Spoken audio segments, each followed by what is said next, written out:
móvil o nuestras agencias. Banco Pichincha, en confianza. Fin de espacio promocional y publicitario. Esta es la revista de opinión Democracia. Seriedad y credibilidad en todas partes.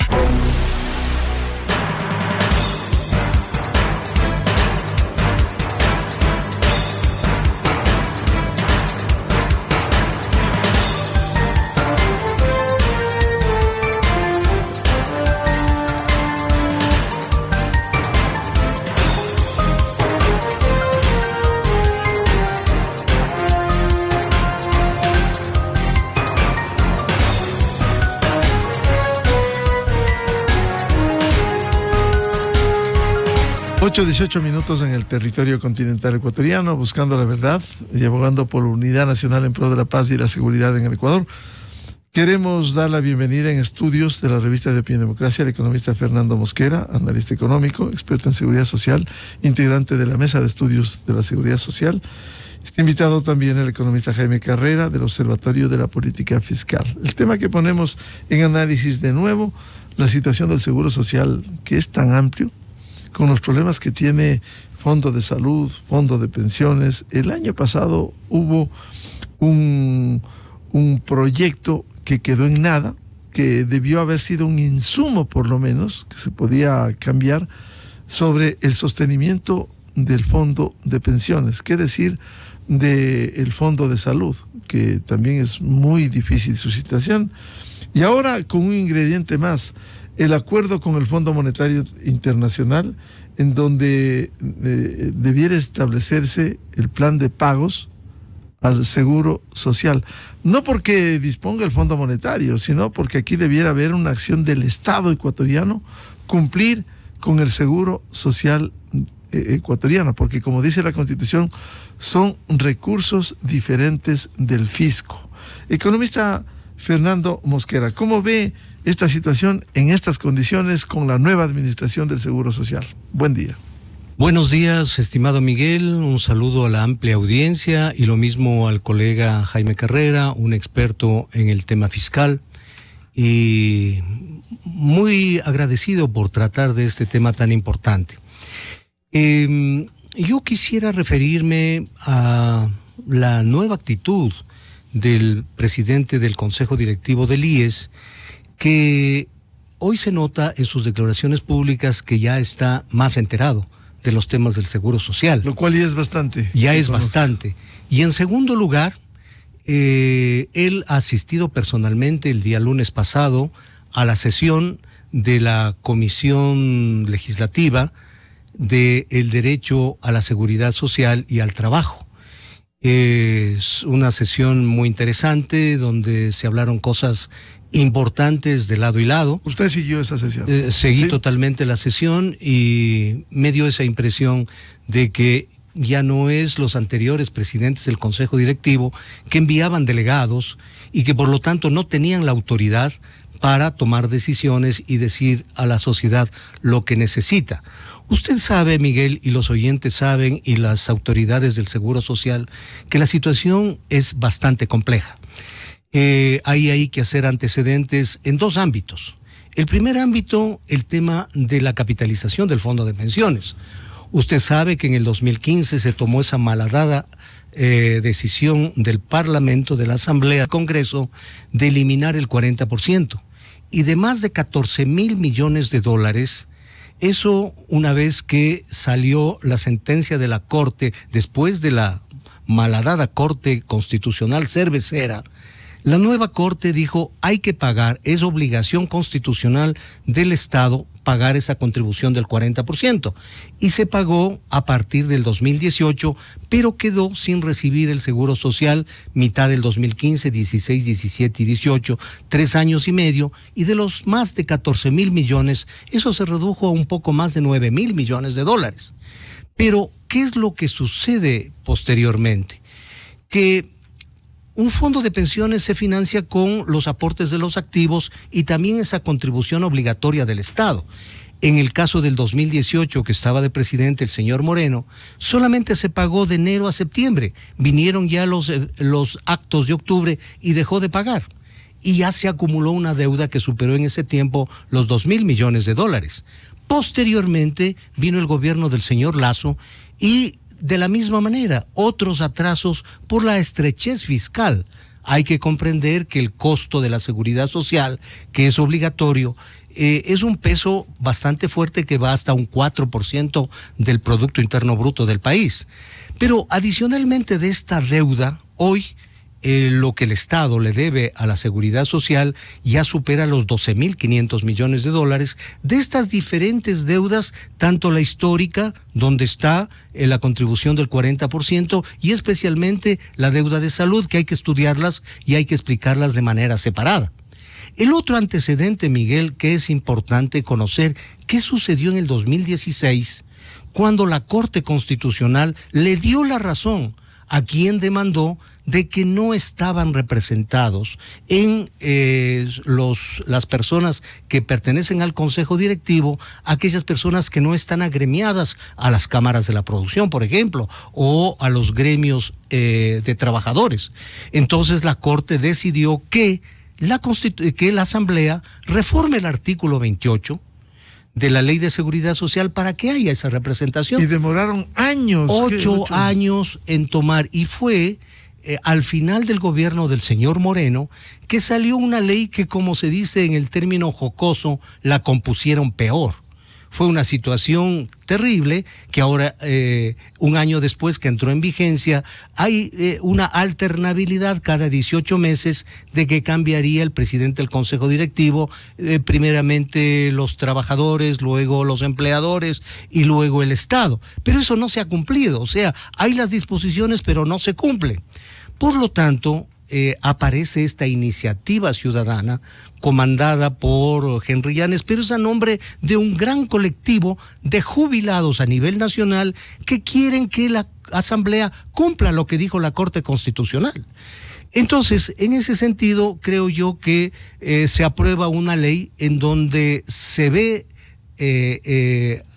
con certeza, con las honrosas excepciones que existen, el bajo conocimiento de nuestros legisladores en materia de seguridad social.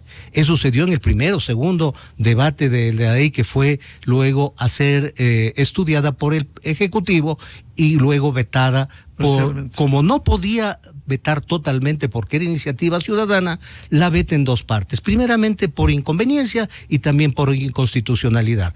Sale el resultado de esa gestión hecha por el Ejecutivo, y nuevamente la Corte, de lo que determina el presidente que es inconstitucional, le pasa nuevamente la pelota, valga la comparación, a la Asamblea para que resuelva la competencia de que sean representados adecuadamente los estamentos que contribuyen a la seguridad social. Por eso la sesión de este lunes. Eso fue la sesión de este lunes y que está tramitándose. Entonces aquí ya vimos una actuación mucho más directa al presidente del Consejo Directivo, vimos de la economista también Rodríguez en representación de los empleadores, pero no asistió porque envió una carta a la mitad de la sesión el representante de los trabajadores. El señor Richard Gómez. El señor Richard Gómez. Se llena Gómez. la boca, que habla en otros foros, y ahora para dar la opinión de los trabajadores y jubilados no tuvieron representación. No tuvieron representación. Entonces, yo creo que eso está en ese punto. Pero solamente para concluir, perdiéndole disculpas a Jaime Carrera de estos temas de antecedentes, de esos 9.000 millones, hoy el Fondo de Pensiones apenas tiene algo más de 4.000 millones, Miguel y oyentes. Y año tras año se sigue comiendo ¿Por qué? el ahorro. Solo como poner de ejemplo, en el año 2024 que transcurrimos, el Seguro Social va a tener que pagar 6.800 millones de dólares en pensiones. Ahí es un error del señor Peña, que dice que en promedio son 5.000. Cada año van subiendo porque van jubilándose más personas. De eso el 40% son 2.800 millones. Y de eso hay más de 1.000 millones de las otras deudas. Por eso es que el Seguro Social le pone una carta a Finanzas diciéndole que necesita para el año que decurre 3.700 millones. Y por la estrechez fiscal, por los problemas que ya nos va a explicar Jaime con mayor detenimiento, apenas ponen en el presupuesto cerca de 2.400 millones. Es decir, que en este año, como ejemplo nada más, porque esto ha sucedido siempre, tendrán que utilizarse las reservas técnicas del Seguro Social en más de 1.300 millones. Claro, que sigue reduciendo el fondo de pensiones y que en algún momento va a colapsar. No hay otra alternativa si se mantiene este modelo. Bienvenido al economista Jaime Carrera del Observatorio de la Política Fiscal, que siempre nos ilustra con los números oficiales fríos. ¿Cómo ve la situación del IES de por medio? Hay que señalarlo, hay un acuerdo con el Fondo Monetario Internacional, parte de ello es el cumplimiento del Estado, en el caso del Seguro Social, con las deudas que ni siquiera se han establecido. El caso del Fondo de Salud, se ha pedido auditorías externas. Es decir, este es un problema, un pasivo enorme que se tiene, que algún momento va a colapsar si no se toman los correctivos de fondo estructurales que han sido intocados durante los últimos años. Economista Carrera, muy buen día. Buen día, Miguel. Saludos a ti, a Fernando y a la audiencia. Gracias por la invitación. Pues este problema lo venimos tratando durante muchos años, ¿no?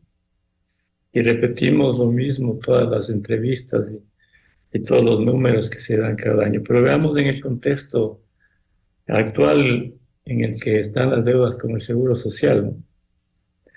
En este año el déficit público va a estar entre 4.000 y 5.000 millones de dólares, según el último acuerdo con el fondo.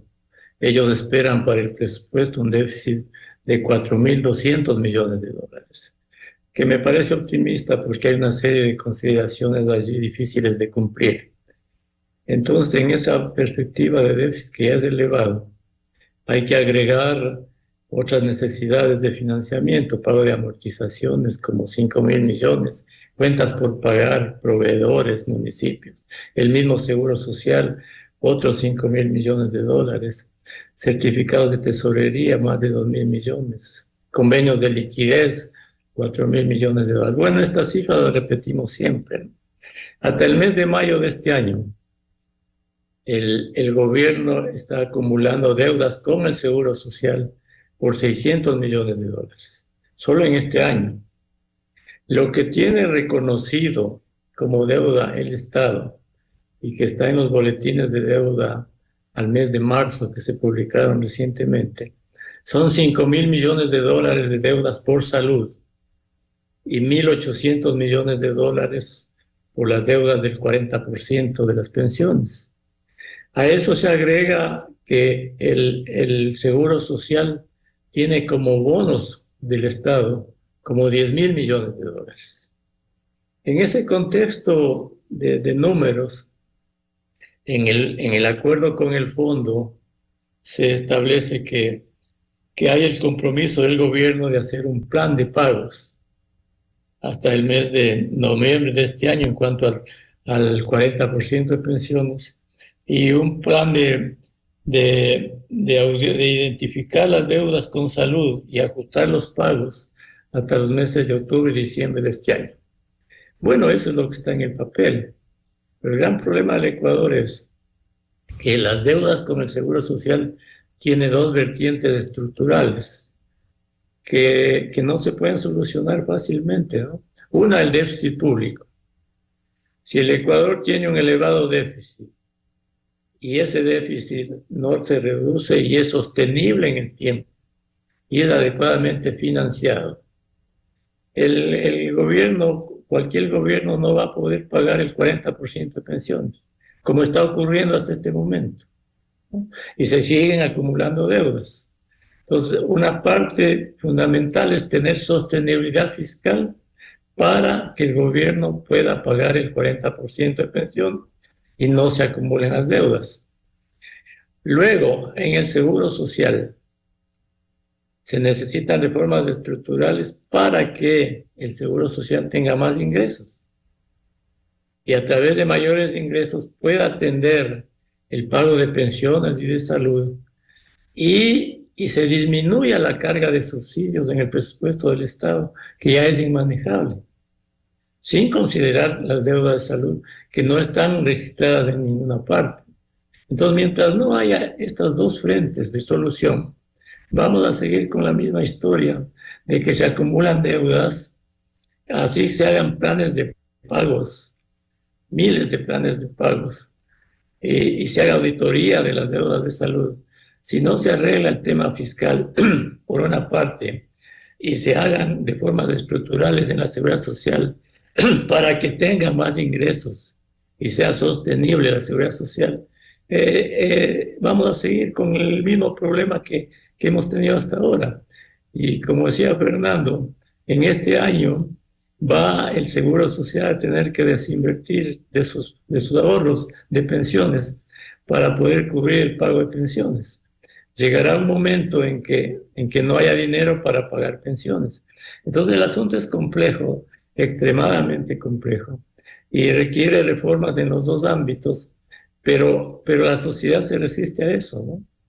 No hay conciencia del déficit fiscal y de su sostenibilidad, aún con el acuerdo con el fondo. Es muy difícil que haya sostenibilidad fiscal, que se pueda obtener los créditos para cubrir las inmensas necesidades de financiamiento del Estado, por una parte. Y por otra, en el Seguro Social se dilatan las reformas, ¿no? Mucho se ha hablado de aumentar la edad de jubilación, de aumentar las aportaciones, de mejorar el cálculo o de cambiar el cálculo a las pensiones, pero nada de eso se concreta. Entonces, si no se enfrenta todo lo que hemos venido diciendo y predicando año tras año, los problemas de la seguridad social van a seguirse sin resolverse. No hay plan que pueda elaborarse sin paralelamente emprender reformas estructurales para tener cuentas públicas sostenibles y para que el Seguro Social tenga ingresos y mejore su posición actuarial y su posición financiera. Sin esos dos frentes no es posible arreglar los pagos de la seguridad social y los pagos de salud. Asumamos en este momento con un déficit de 4.000 millones de dólares, si fuese ese déficit, más amortizaciones y más cuentas por pagar, necesidades de financiamiento de más de 12.000 millones de dólares. Agreguemos a eso que, digamos que el Seguro Social, que el Estado le va al Seguro Social a pagar por salud 500 millones y por pensiones por atrasos 500, una cifra así al azar, 1.000 millones más. Eso se suma a las necesidades de financiamiento. Entonces, la pregunta es, ¿el Ecuador está en condiciones de endeudarse en esa magnitud, de obtener necesidades de financiamiento para cubrir estos pagos? Imposible, ¿no? Entonces, Miguel, Fernando, el tema del Seguro Social pasa por reformas estructurales, un gran consenso nacional sobre la sostenibilidad fiscal y la sostenibilidad financiera del Seguro Social. Sin eso no se puede elaborar un plan de pagos creíble y que sea cumplido por el Estado de las deudas de la Seguridad Social. Incluso en el tema de los bonos, que son como 10.000 millones de dólares. He escuchado mucho que mucha gente dice, el Estado está usándole al Seguro Social como caja chica para financiar sus gastos. Bueno, los bonos del Seguro Social en gran medida sirven para pagar sus propias amortizaciones. Y luego las alocaciones de Seguro Social en bonos tienen por parte del gobierno y del Estado el pago de intereses anuales de alrededor de 700 millones de dólares en intereses por los bonos. Entonces uno dice, si el Estado el Seguro Social no le compraría bonos al Estado, esos 10.000 millones, ¿en qué los va a invertir el Seguro Social? Ya sabemos qué pasa con las inversiones del Seguro Social allí, que son un fracaso, ¿no? En edificios, en empresas que tienen poca rentabilidad o se pierden. Entonces las inversiones del Seguro Social en el Estado le dan una rentabilidad asegurada. Y esa es la realidad, ¿no, Miguel? Economista Fernando Mosquera, con este panorama que nos plantea el economista Jaime Carrera, volvemos quizás al punto inicial del que hablamos periódicamente y durante tanto tiempo, las reformas estructurales. ¿Cuándo llegan? ¿Cuándo cambia este modelo que es insostenible?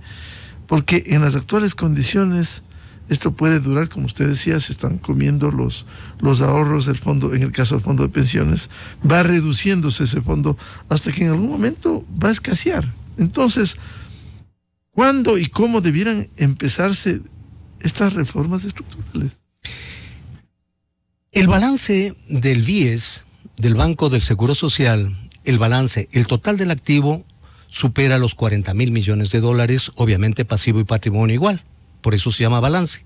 Dentro de esos 40,000 millones, el fondo de inversiones que tiene el BIES es más o menos 25,000 millones de dólares. Ahí están todas las inversiones, desde al sector privado muy poco, y especialmente al sector público, donde está lo que dice Jaime, 10,500 millones de dólares en bonos del Estado, que la tasa de interés ha mejorado últimamente, está alrededor del 9%. Pero si vemos en ese fondo, en esas inversiones en bonos del Estado, lo que le pertenece en sí al dinero proveniente del fondo de pensiones prácticamente está desapareciendo.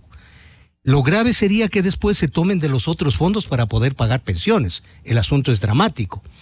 Entonces, no es que sea malo invertir en bonos del Estado porque le da una rentabilidad y un costo fiscal, nos ha dicho Jaime, de 700 millones en el pago de intereses. Y adicionalmente, estos bonos de deuda interna nunca han dejado de pagarse. Son sumamente seguros. Y por lo tanto, puede ser un buen negocio porque el mercado de valores también no es lo suficientemente amplio para poder que el dinero del BIES, administrado por el IES, pero que le pertenece al IES, sea potencializado para la capitalización de los fondos. Existen 3 estudios que demuestran la real situación de la seguridad social. El más importante, en mi modestísimo criterio, es por el propio personal de la Dirección Actuarial del Seguro Social. Luego hay, en base a ese informe, un informe de la Organización Internacional del Trabajo. Y en tercer lugar, el que presidió Augusto de la Torre con otros colegas economistas. ¿Y qué dice en resumen eso? En resumen, los 3 coinciden. Y lo que voy a decir me hago cargo, porque es algo muy delicado, muy fuerte, lo que tiene que enterarse la población ecuatoriana. Ni subiendo la edad de jubilación, ni reduciendo sus prestaciones, ni aumentando la capacidad, un modelo de reparto en el fondo de pensiones tiene viabilidad financiera, aquí en el Ecuador y en el mundo. Entonces, le escuché en estos días, el día lunes, en la sesión de la Comisión del Derecho al Trabajo y a la Seguridad Social, al doctor Peña, que él está proponiendo una serie de reuniones, o va a proponer una serie de reuniones para discutir esas conclusiones de estos estudios importantes, que son serios. Tal vez el de Augusto de la Torre, uno de los mejores, pero que fue parcial. Únicamente abordó solo el fondo de pensiones, un 40-45% del problema total. Mire, de lo que acaba de decir este rato Jaime, el déficit fiscal, yo también comparto con él, es muy optimista que sea de 4,200 millones. Yo creo que va a superar los 5,000 millones.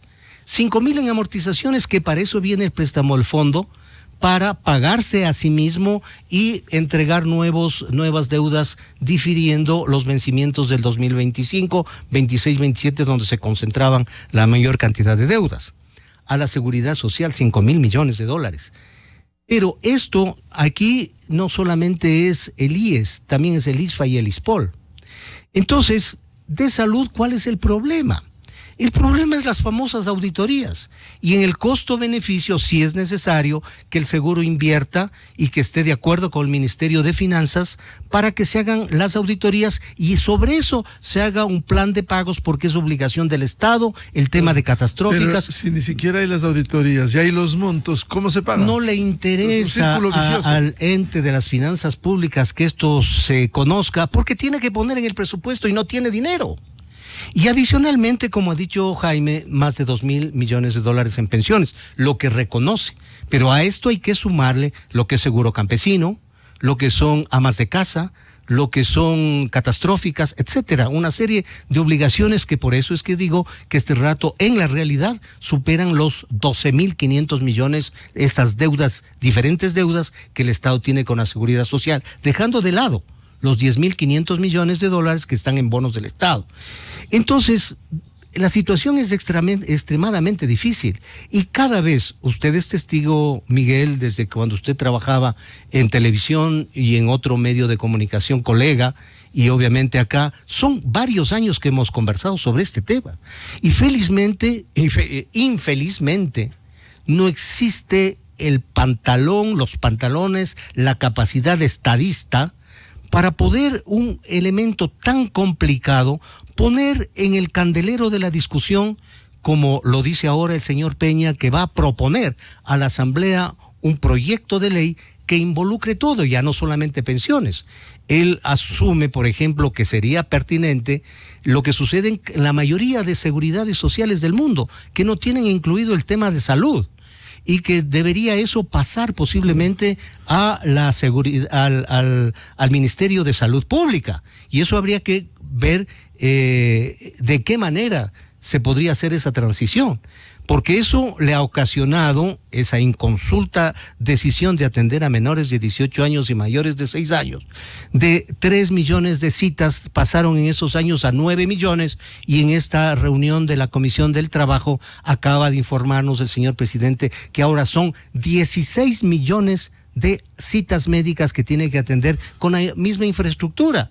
Y por eso es que ustedes saben, Miguel, que en la parte administrativa, cuando se decía que había excedente de trabajadores eran 11.500 y después de la Revolución Ciudadana llegaron a 48.000, no 38.000, porque eso fuimos testigos de las auditorías que hizo la Contraloría, y luego se bajó a 38.000 y ahora el doctor Peña nos dice que está en 34.000 el número de personas, porque se han tenido que incorporar médicos, enfermeras, etcétera, para esta atención. Pero esto ha derivado en una situación terriblemente grave.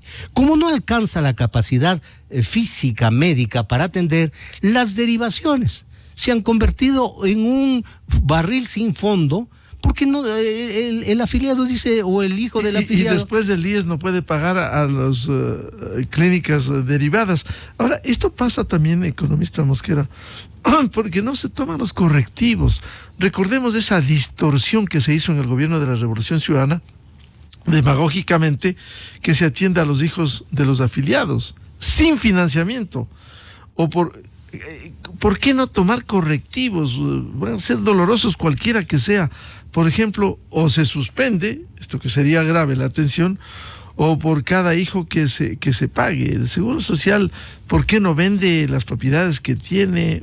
¿Por qué de esa manera no se ayuda a generar recursos? O sea, autogestión. ¿Pero qué pasa con esto? Un trabajador, cuando quiere que le atiendan a su esposa, comunica al Seguro Social y paga alrededor de $20 al mes adicional a su aporte. Y con eso se atiende a su esposa. ¿Por qué situación no se pensó igual con los dependientes? Tal vez con un valor menor, por cada hijo unos 10 o 15 dólares. Pero eso fue una decisión política y que ahora se la puede arreglar sin necesidad de modificación de ley. Simplemente es una decisión del Consejo Directivo. Como se aprobó la 501, hoy con la 701, que están dando facilidades a los empresarios individuales, pequeños emprendedores y pequeña empresa, a diferir a 7 años. Con una resolución del Consejo Directivo se puede actuarialmente calcular la contribución que se puede hacer por cada uno de los dependientes, y con eso comenzaría un poco a financiarse, y adicionalmente pensarse adecuadamente si es que tal vez es conveniente que salga de la Seguridad Social la atención médica para fortalecer en el Estado una atención general de manera de la obligación que tiene el Estado en catastróficas, en jubilados y ahora en menores de edad. Entonces, existen los diagnósticos, existen, como Jaime nos ha dicho hace un momento, sin número de diagnósticos. Está claro, lo que falta es la decisión política para efectivamente llevar a buen puerto estas decisiones que constan en estos estudios sobre la seguridad social. Economista Jaime Carrera, en estas condiciones usted invocaba la necesidad de reformas estructurales pero penosamente no se ve. Hay buenas intenciones, cambian administraciones, se anuncian reformas estructurales, bien nos recordaba el economista Fernando Mosquera en la comparecencia de la Comisión Legislativa, estas promesas, pero el tiempo pasa, los periodos son cortos. En el caso de este gobierno, ya entraremos en un proceso electoral próximo, elecciones en febrero de 2025, y el problema se retrasa y los problemas se ahondan. ¿Por qué no llegar al sinceramiento y a lograr plantear al menos las reformas estructurales? Lo que se requiere, Miguel, es un gran acuerdo nacional sobre estos temas, ¿no? Un gran acuerdo desprovisto de dogmatismos, de sesgos políticos. Un acuerdo por la patria, ¿no? Un acuerdo por un país mejor. Y en ese acuerdo deberíamos enfocar esencialmente tres aspectos. Uno, la sostenibilidad fiscal. Sin sostenibilidad fiscal, sin sostenibilidad de las cuentas públicas en el mediano y largo plazo, es imposible que el Estado pueda pagar el 40% de pensiones. Dos, las reformas estructurales para que el seguro social sea sostenible financieramente en el mediano y largo plazo. Es cierto lo que dice Fernando, incluso aumentando la edad de jubilación o los aportes, es difícil la sostenibilidad fiscal si no se acompaña de la sostenibilidad del IES, si no se acompaña un proceso serio de sostenibilidad fiscal. Y tres, un punto que es muy importante. El Ecuador debe crecer a tasas elevadas, debe crecer a tasas de por lo menos del 5% anual durante décadas. ¿Para qué? Para que a través del crecimiento, ¿sí?, haya recursos que contribuyan a la sostenibilidad fiscal.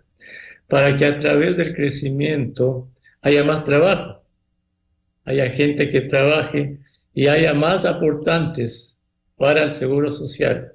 Y en esa medida el seguro social también sea sostenible. Y entonces, si no hay un proceso de crecimiento elevado del país, tampoco es posible la sostenibilidad fiscal y la sostenibilidad del seguro social. Y para que haya crecimiento se necesita inversión. Y para que haya inversión se necesita un conjunto de estabilidades, seguridad jurídica, estabilidad fiscal y tantas otras cosas que hemos hablado aquí. Entonces, como se puede notar, yo creo que esto no es algo que no se pueda entender, ¿no? Porque son cosas de sentido común. Crecer, tener cuentas en orden, tener el seguro social en orden y avanzar con tasas de crecimiento. El gran problema del Ecuador, Miguel, es que existe poca conciencia de esto, ¿no?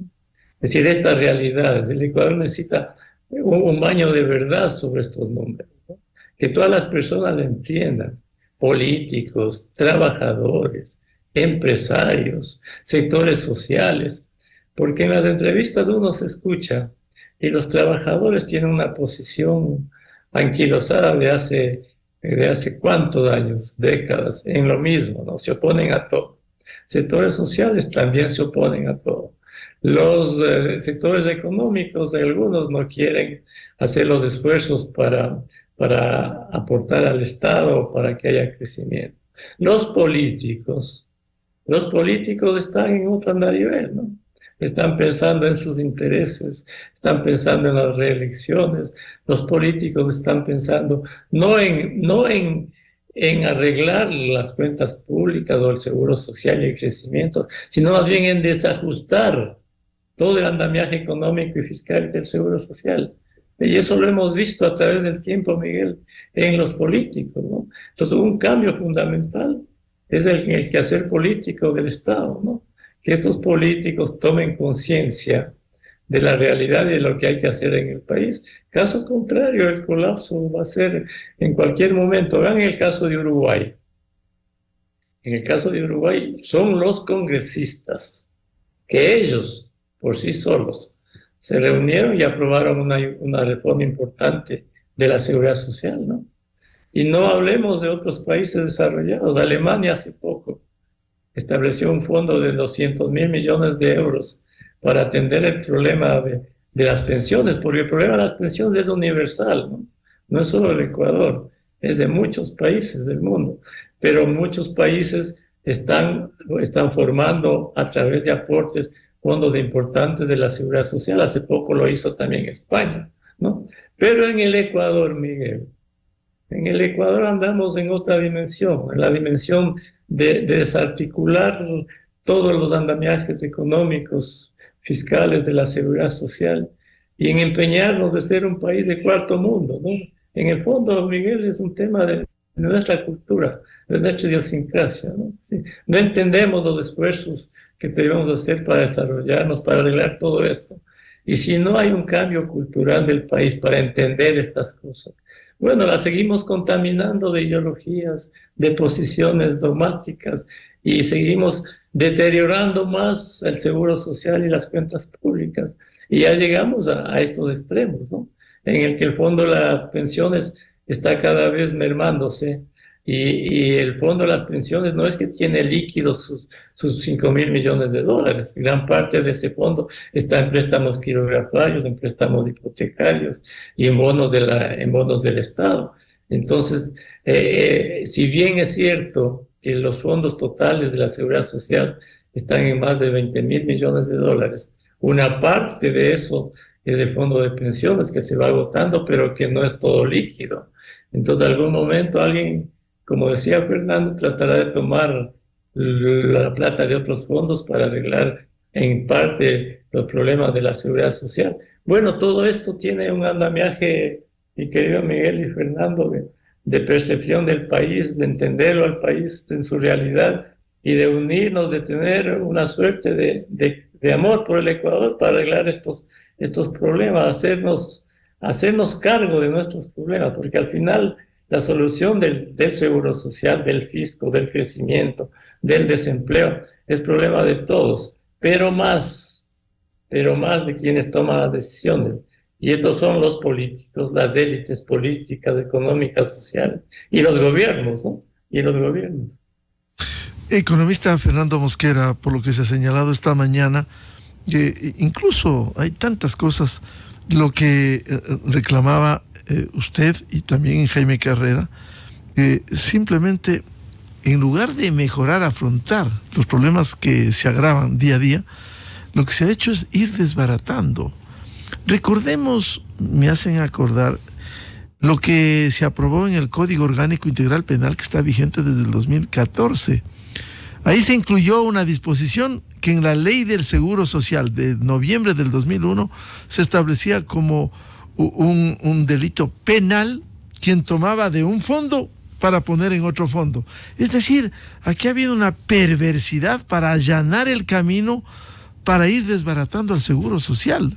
¿Cómo lograr lo que invoca Jaime Carrera? Un gran acuerdo nacional que permita ir afrontando con responsabilidad estos problemas del Seguro Social. Lo que usted acaba de decir, Miguel, es dar en el punto.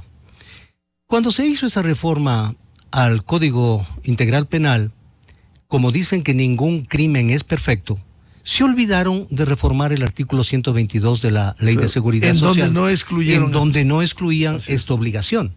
Entonces, eso todavía se podría tomar cuentas a quienes tomaron esas decisiones. Pero la intención está allí. La intención está a disposición. Esto me lleva a decir que la materia de la conversación esta mañana es los efectos que tienen con este acuerdo con el Fondo Monetario Internacional, producto de que no es que el fondo nos impone, es una carta dirigida del gobierno que dice voy a hacer los deberes completos. Entre ellos, hasta octubre voy a firmar un acuerdo con la Seguridad Social, haré las auditorías al seguro de salud, me pondré al día. Lo que dice Jaime es ¿y con qué dinero? Pero bueno, eso dejémosle aparte. En segundo lugar, existen una gran cantidad de informes de la Superintendencia de Bancos en ese tiempo y seguros, y se quedó la Seguridad Social por la experticia de su personal y sus auditores en la propia Seguridad Social y no pasó a la de compañías porque allá fueron los seguros privados. Entonces, ahí se dice, por favor, pónganse de acuerdo, hagan las auditorías, haga un plan de pagos, emita bonos o lo que fuera y comience a pagarle a la Seguridad Social, si no nos fregamos todos. Y lo mismo dice la Contraloría. El anterior Contralor, antes del actual que está en funciones, era director de Auditoría 9, donde estaba la Seguridad Social. El doctor Riofrío. El doctor Riofrío es una de las personas que más conoce el tema. Y cuando asistimos como veedores ciudadanos a ver las 26 auditorías y que terminaron en 42, pudimos darnos cuenta con profundidad el asunto. Y ahí estuvo el actuario Dueñas, por ejemplo, que tengo los mejores criterios respecto a su calidad profesional y se pudo determinar el asunto. Entonces ahí la Contraloría le ha dicho, por favor, pónganse de acuerdo y comiencen a ponerse en un criterio de poder bajar esta deuda. Pero el Estado no tiene dinero. El Estado prácticamente, según nos decía Jaime hace un rato, 5,000 millones del posible déficit fiscal. 5,000 millones de las amortizaciones de los pagos de deuda. A la Seguridad Social, supongamos, a los tres ISPA, ISPOL e IES, 5,000 millones de dólares. Y CETES, 2,000 millones que era para liquidez urgente. Es la tercera parte del presupuesto general del Estado. Es demencial el tema fiscal. Es demencial cómo se han manejado de manera alegre gastar más de los ingresos que tiene el Estado. Por esta razón, el Ministerio de Finanzas y su Secretaría de Presupuesto utiliza un sofisma para hacer la presupuestación de las obligaciones al Seguro Social y toma la información del año pasado. Y ahí calcula el 40% y por eso tiene que desinvertir el seguro, porque dice, yo no puedo presupuestar sobre suposiciones de cuánto se van a jubilar, pero entonces tiene que haber un mecanismo de liquidación anual, porque en el transcurso del año, hoy con todo el barullo del tema del Seguro Social, la gente se ha jubilado con 60 años a toda la velocidad y ahora tenemos no solamente los 700,000 en cuanto a jubilados. Bueno, tenemos pero eso puede también ser una proyección actuarial, claro, ¿no es cierto? Claro, para eso es un presupuesto. Y adicionalmente tenemos el pago del Montepío y también obligaciones que no estuvieron financiadas con la famosa declaratoria de la Seguridad Social Universal en la Constitución de Montecristi, que fue un saludo a la bandera. Entonces, todo eso hay que arreglar la Constitución para eliminar estas barbaridades que pusieron. Hoy, como ejemplo, yo conversaba con usted, estimado Miguel, esta buena intención del asambleísta Ceballos, hijo de uno de los principales arqueros de la selección nacional que labora en esta Comisión del Derecho al Trabajo. Hacer un proyecto de ley para lo que dijo el presidente Noboa, tal vez sin el conocimiento adecuado, subir la pensión máxima, la pensión mínima, a un salario básico que sería justo, pero eso le terminaría de romper. Pero volvemos al comienzo y ustedes como economistas, el fondo de pensiones. ¿Cómo se financia eso? ¿Dónde está el financiamiento? Eso se financiaría con plata de los afiliados y jubilados. Entonces, eso es lo que pretendía esta ley de iniciativa ciudadana, porque han defendido a capa y espada de que tiene que ser tripartito y paritario, pero hay que considerar que el Estado, siendo el mayor deudor, es el dueño de la pelota y toma decisiones tanto en el Consejo Directivo como en el directorio del BIES. Y también en el fondo, el momento que los empleadores pagan a la Seguridad Social es ingreso del trabajador, y a cuenta de que también están con el 33% en el Consejo Directivo. Claro. Y no quieren dejar esa participación que baje, claro, para que sean sus dueños los que manejen el dinero de la Seguridad Social. Estas reformas legales, economista Mosquera, de su experiencia, ese tripartismo pasaría a 5 vocales. ¿Cómo está? ¿Cuánto se ganaría con las 3 representaciones de afiliados públicos, afiliados privados, los jubilados, si tendrían la mayor representación, 3 votos, y resuelvan lo que sea, subir las pensiones? ¿Cómo va a implementarse eso? Mire, el tripartidismo, la participación tripartita y paritaria, constaba en las constituciones anteriores. Pero los señores de la Revolución Ciudadana le quitaron de la actual Constitución. Y esa fue la base fundamental del veto del presidente Noboa, de manera equivocada, porque tomó el informe de la representación de los empleadores y prácticamente ese fue el veto. Entonces, en ese sentido, la propuesta de iniciativa ciudadana dice 5 miembros. Ateniendo a lo que la Corte Constitucional dice que tiene que haber representatividad. Uno en relación de dependencia, de los empleados en relación de dependencia, otro sin relación de dependencia que dice que no estaban representados. Los voluntarios. Otro de los jubilados, donde hay un error, que dicen que los jubilados también son parte de los trabajadores. No, es otro gremio totalmente diferente y que puede poner el dinero para hacer las elecciones. A $1 a cada jubilado se financia tranquilamente el proceso de participación. Otro del Estado y otro de los empleadores, justamente por la participación. Pero yo vuelvo a decir que es un esfuerzo decir que porque pagan los empleadores también tiene que tener una participación de semejante magnitud. Y a eso nos ha llevado. Entonces, la Asamblea tiene un complicado compromiso en estos días, y son poquitos días los que le faltan para presentar el informe al segundo debate y luego vaya a conocimiento del señor Kronfle y luego se ponga a decisión del plenario para poder tomar la decisión de aceptar lo que dice el presidente o ratificarse. Ahora, no sé si es que ya estará vigente para esa fecha el hecho que apenas con 70 votos la Asamblea imponga su decisión, que en mi modestísimo criterio, en mi criterio, esto es un error. Esto es un error. Yo creo que esta salvaguardia de una mayoría de los 2/3, de los 2/3 sí procura mayor gobernabilidad. El argumento del Partido Social Cristiano, de la Revolución Ciudadana, es que hay un desequilibrio y que por lo tanto tiene que hacerse lo que dice la Asamblea, pero a veces la Asamblea hace barbaridades legislativas. Ya, y de esas hay muchos ejemplos. Pero antes de darle la palabra a Jaime, invocaba el economista Carrera, ¿no será posible lograr un acuerdo nacional con sensatez sobre los temas del seguro social? Eso es lo que se debe hacer, y eso es lo que debió Deponiendo hacer. posiciones de cada sector, porque aquí tiene que haber sacrificio de todos. Dejemos de lado la Revolución Ciudadana, que dijo que al seguro le sobraba el dinero, que tenía dinero cuando les engañaban a sus directivos y a los órganos de control, confundiendo ingresos con desinversiones. Y decía, esto estaba equilibrado, y decía, le sobra plata. Además, fue tanta la ignorancia incluso de un economista que ejerció el poder, de decir, si hay recursos en este momento. En todo sistema de seguridad social aquí y en el mundo, hay que medir por las previsiones. Así es. Las previsiones a Son futuro. Fondos previsionales. Y el señor Moreno pudo hacerlo. Su ministro de Finanzas ofreció hacerlo y no cumplieron.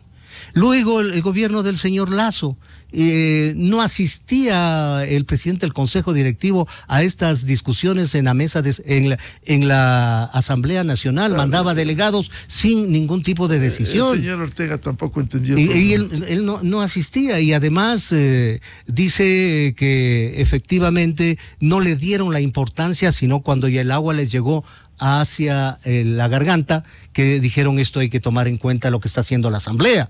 Entonces, mire, yo sí creo que, por lo menos en declaraciones, el señor Peña dice, no nos queda más tiempo, hay que hacer y hay que encontrar ese acuerdo nacional, y es por eso nuestro trabajo en la Mesa de Seguridad Social, en donde, con mi excepción, hay excelentes profesionales que han dicho en muchos informes la realidad que este momento de manera personal la estoy relatando. Y qué pena que no se asuma esas sin ningún interés, porque la Mesa de Estudios de Seguridad Social aporta para la búsqueda de soluciones. Economista Jaime Carrera, ¿es posible lo que usted planteaba, un gran acuerdo nacional? Y si no hay el acuerdo nacional, ¿a dónde vamos con el seguro social? Es imperativo, no solo que debe ser posible, es una obligación del Ecuador tener un acuerdo por el país. No dimensionamos, Miguel, la cruda realidad que vive el Ecuador, ¿no? No la percibimos en su estricta dimensión, ¿no? Mira tú, un déficit fiscal crónico elevado, deuda pública de más de 70.000 millones de dólares, un país que casi no crece, o crece menos de lo que crece la población. Inversión extranjera directa, 370 millones de dólares, que es un error estadístico realmente. Inversión privada, paralizada. Luego tenemos inseguridad, es otro gran problema del país. Luego el narcotráfico, la invasión de las mafias a todas las instituciones del Estado. Luego tenemos la debilidad institucional. Luego la justicia corrompida, corroída por la corrupción, por las mafias. Luego tenemos un sistema político que no funciona, que no madura, que ve solo por sus intereses. En este entorno, Miguel, ¿qué esperamos del Ecuador? Esperamos solo profundizar los problemas, ¿no?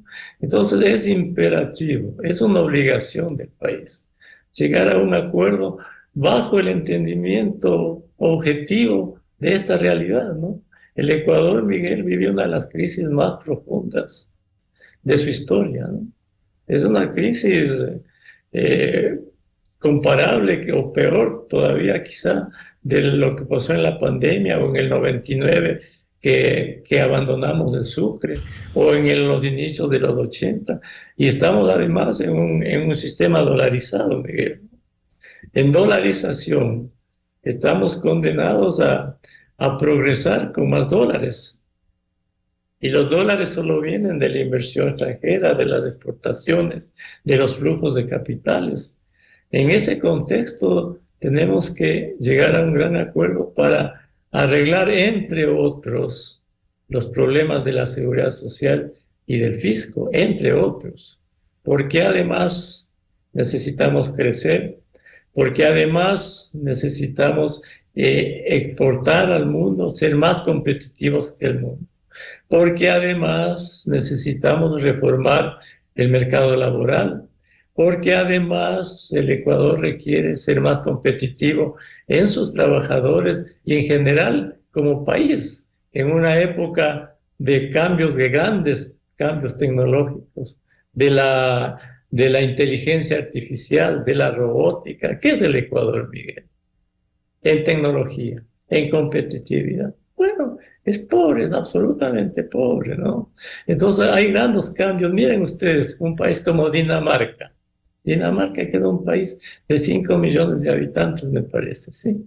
Tiene una empresa que este rato está vendiendo esta medicina para bajar de peso, ¿sí?